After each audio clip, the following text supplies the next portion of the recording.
السلام علیکم ناظرین، آپ دیکھ رہے ہیں G B True News HD اور میں ہوں ردا خانم۔ ناظرین، خبر شامل کرتے ہیں گانچھے سے۔ گانچھے WWF اور یوکیٹ کے اشتراک سے آبی وسائل کی تحفظ کے لیے پائیدار اور ماحول دوست پالیسی سے متعلق قپول کے نجی ہوٹل میں سیمینار منعقد کی گئی۔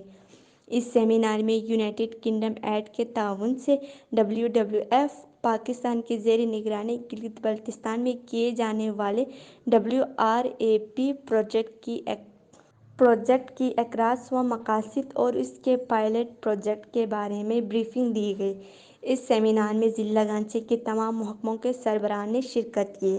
اس اجلاس میں مقررین نے WWF پاکستان کے آبی تحفظ، آبی ہوا کی تبدیلی میں لچک پیدا کرنے اور ماحول دوست پالیسیوں کو خوب سراہتے ہوئے ان پروجیکٹ کو شمالی پاکستان KPK اور گلگت بلتستان کے لوگوں کی معاشی ترقی، آبی وسائل کی تحفظ اور آبی ہوا سے متعلق شعور کو تقویت اور پائیداری کے لیے اہم سنگ میل قرار دیا۔